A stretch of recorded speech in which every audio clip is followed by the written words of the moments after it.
আমাৰ বিদ্যালয়ত আমাৰ হীৰক জয়ন্তী বৰ্ষ আমি পালন কৰিব ওলাইছোঁ।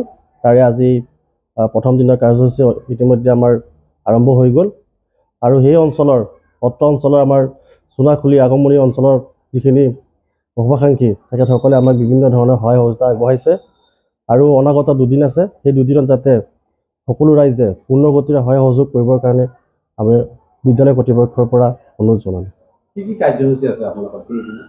আমাৰ প্ৰথম দিনৰ কাৰ্যসূচী শোভাযাত্ৰা ইতিমধ্যে আৰম্ভ হ'ল আৰু আজি খেল ধেমালিৰে আজিৰ দিনটো পূৰ্ণ হ'ব আৰু দ্বিতীয় দিনৰ কাৰ্যসূচী আছে নৃত্য গীত আৰু আমাৰ নৱ-পুৰণি শিক্ষক সন্মিলনীৰ বা ছাত্ৰ ছাত্ৰীৰ সতীৰ্থ সন্মিলন হ'ব আৰু তৃতীয় দিনা আমাৰ মুকলি সভাত বিশিষ্ট আমন্ত্ৰিত ব্যক্তিসকল থাকিব আৰু ৰাতিলৈ আমাৰ সাংস্কৃতিক সন্ধিয়াৰ ব্যৱস্থা কৰা হৈছে।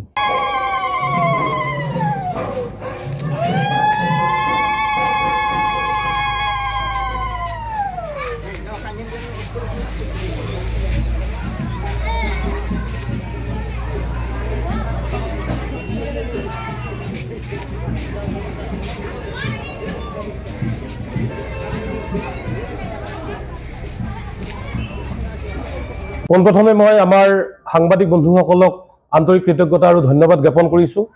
আমাৰ 751 নম্বৰ চোনাখুলি LP স্কুলৰ 75 বৰ্ষ অতিক্ৰম কৰিলে।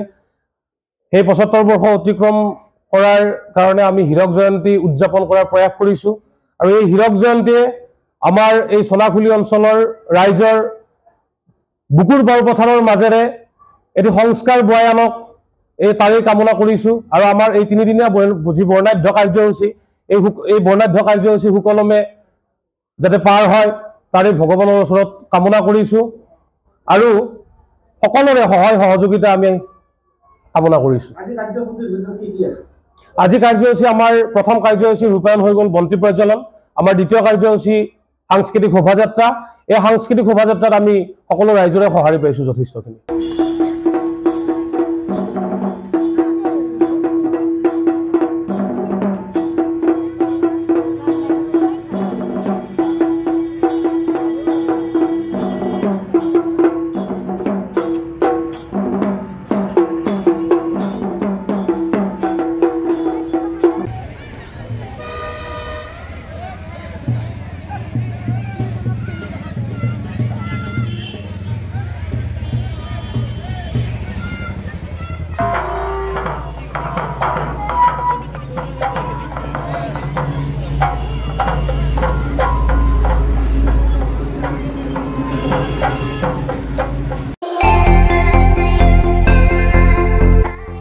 আপুনিও ভুগিছে নেকি গেছৰ সমস্যাত?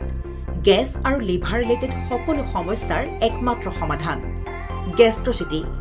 বডজম, এচিডিটি, ফেটি লিভাৰ, পাইলছকে আদি কৰি ভিন্ন গেছৰ সমস্যাৰ সমাধানৰ বাবে কেৱল আপোনাৰ কাষত গেষ্ট্ৰচিটি।